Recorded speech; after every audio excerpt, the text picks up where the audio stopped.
Hey, what's up, everybody? BDF44 coming at you with another video. So, I don't have a lot of time to talk. My other video was very long and it's still uploading, but I wanted to get here and just react to the clip that I'm seeing of Julius Randle at the Laker game, pushing away the laptop of one of the offensive coordinators as he was trying to explain something to him. I did see the offensive coordinator's energy was a bit demonstrative, maybe a little more active than maybe Julius would have respected.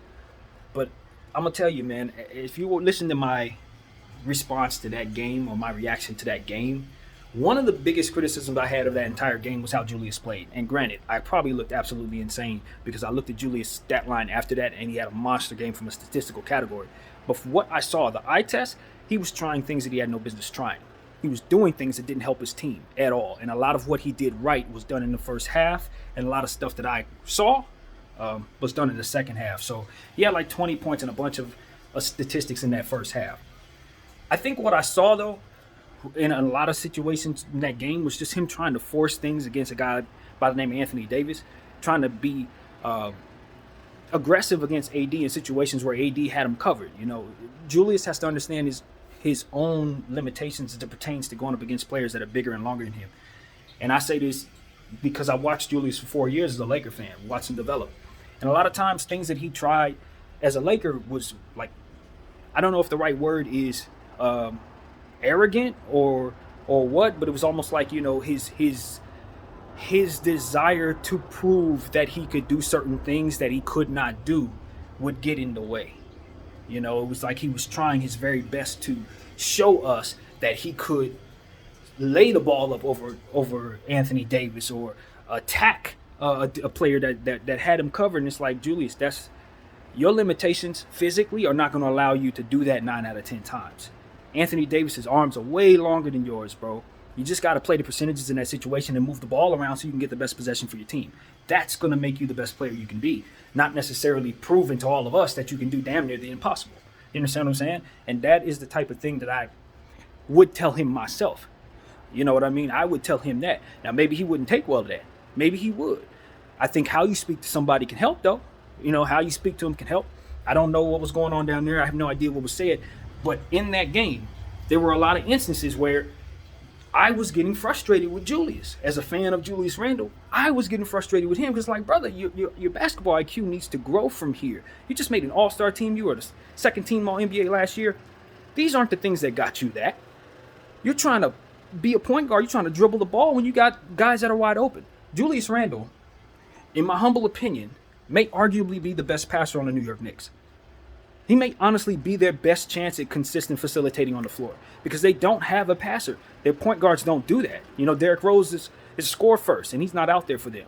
Kemba Walker, score first. You know what I mean? The rest of these players, RJ Barrett, these guys are looking for their own shot. Julius Randle's the triple-double guy who can get you 10 assists, and if he's really, really, really trying to do the best thing he can for the New York Knicks, he's going to be a semi-point guard / LeBron James type of player for that team.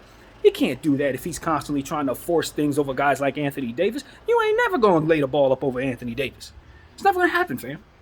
You're not tall enough and your arms aren't long enough. It's never going to happen. And Anthony Davis is way too skilled defensively to ever allow that to happen, bro. If you understand Anthony Davis, you understand what his strengths are. He's one of the greatest players in the world at not fouling while being effective defensively. How in the hell do you think you're going to lay the ball up over him, dude? So if that's what the offensive coordinator was seeing, and he had seen enough of that as I did, hell yeah, he was frustrated with you, man. And if this has been going on beyond this game, if this is what's been going on for the last 50 games, heck yeah, he tired of that. And he's not going to have the most respectful tone. So it's up to Julius Randle to kind of zero it in, work on whatever he needs to work on to get back to being himself, feeling better about himself. You know what I mean? And stop trying to do things that don't help you. You're not going to prove that you're a great basketball player by doing things that hurt your team. That's the bottom line. I don't care who you are. I used to say the same thing about Kobe. You're not making anybody better by shooting 25 times when you only make 7 shots. That's never going to work, bro. You would do better for yourself, your plus minus, your team, by looking to work the ball around and see to it that unselfish play is your point of view. And that will open up things to make guys like AD play off you a little bit. Now he knows you're going to be getting the ball to all these other guys. Now he has to play off you, and that's going to open the game up for you. So I don't know what that offensive coordinator was saying to Julius. I don't know what Julius was feeling at the time. I don't know if they made up. I don't know nothing. All I know is there was plenty of times in that game alone Well, I sat there and I looked at Julius Randle and said, bro, you're playing right into the defense's hands.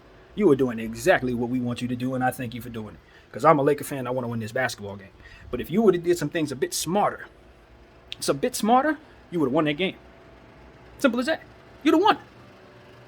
Some of those possessions, and I always say this about my own team, we don't respect possessions. Even in that game with LeBron James, he had great numbers too, and I criticized his play. Why? Because I knew of certain possessions where he'd settled for certain shots when he should have been looking for others. Malik Monk had 29 points, probably would have had 35 if LeBron would have took back some of those shots that he was taking that he had no business taking. Now, media ain't gonna never say that.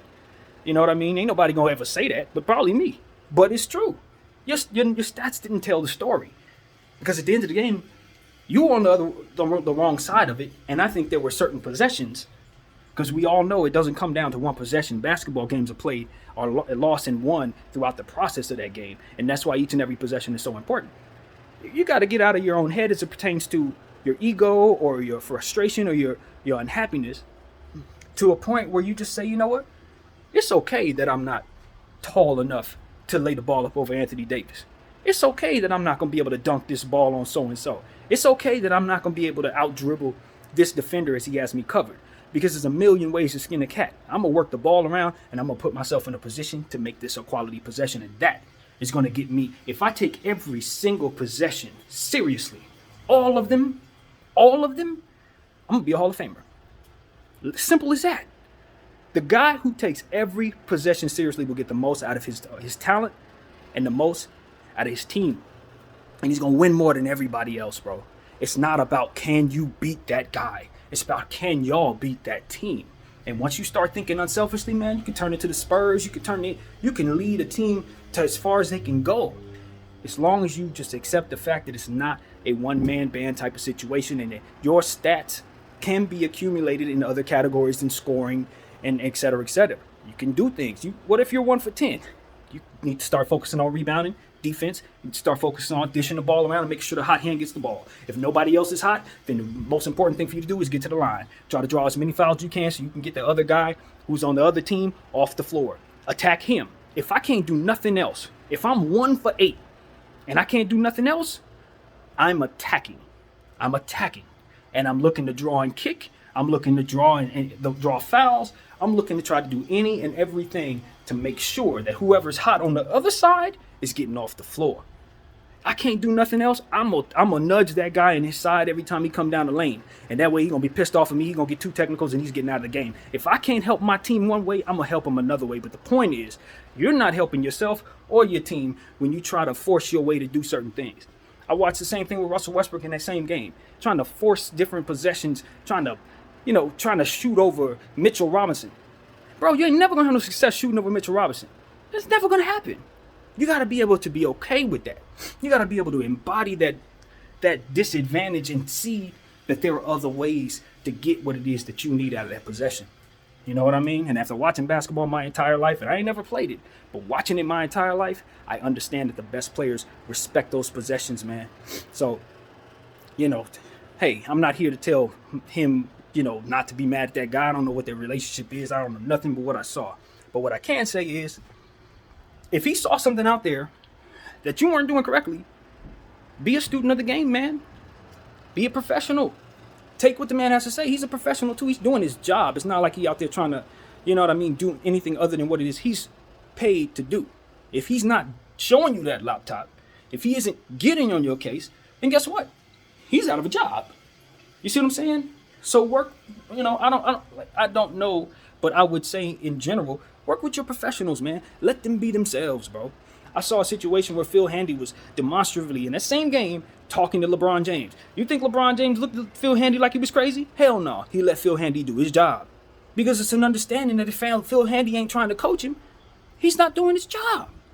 It doesn't mean that Phil Handy teaching LeBron James anything about basketball. He's obviously not. But it also means that LeBron James is an intelligent enough player to understand that allowing Phil Handy to do his job is a good way to show everybody else that they're supposed to listen to him too. Because he may not be teaching me nothing, but if I'm willing to listen to Phil Handy, guess who else is willing to listen to Phil Handy? THT's going to listen to Phil Handy. Austin Reeves going to listen to Phil Handy. But if I'm shrugging off to Phil Handy, saying, man, I know everything about basketball, you can't say nothing to me or teach me nothing, guess what? Those guys going to be like, yeah, I don't really respect them either. And that's what ends up happening. You are a leader. So you got to understand how to lead in that way.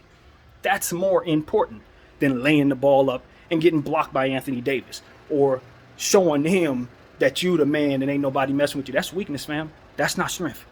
Take it from somebody who's a lot older than you. That ain't strength, bro. That is not strength. Strength is being able to embody the truth and still work and be perfect within it, or work and be excellent within it. That truth is, I'm not going to be able to fist fight Julius Randle.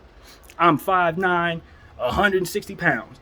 I can have all the anger in the world at Julius Randle. He could do whatever he did to me, and I should not go head up with you.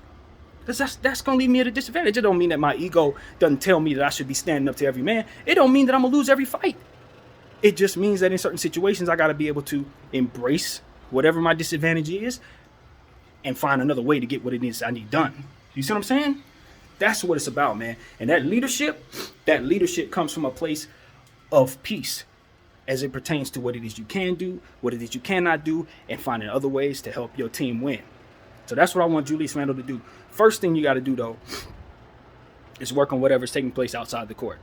Because low-key, we all know that energy comes from somewhere else. I know that. Now, I don't need to know what it is. It doesn't matter. But he needs to work on his mental health to make sure that he can get back to a place of peace so that he can embrace all of this without being upset. And that's the most important thing. Take care of home. Whatever's going on, take care of that, and it will trickle back to the court. If you need to get off the New York Knicks, I feel you. Get out of there. If the NY market ain't well for you, request out, bro. But all this showing out, all this, I'm going to prove I'm going to over dribble. Nah, that ain't going to help you, bro. Getting better at basketball, respecting each and every possession, embracing your disadvantages and your weaknesses, and turning those things into strengths is what's ultimately going to make you the player that I know you can turn into. So I'm a Julius fan. I'm speaking directly to him. I don't know if he ever sees this or not, but I hope somebody who does know him will get him this right here, because I'm coming from a place of love and peace and want to see this guy turn into the best player he can be. Let me tell you how great Julius is. Julius Randle was no great three-point shooter, but last year he turned himself into one. It's time to find that place of progression once again. If you can turn yourself into a 40-plus three-point shooter from where you at overnight, then you can overcome all these other things or whatever the heck is going on. That's what I got to say. So, hey, man, it's up to you. But that ego, chest out, I'm better than, that's weakness. That ain't strength, homie. That is not strength. My name is BDL44. Thank y'all for watching. I'm out.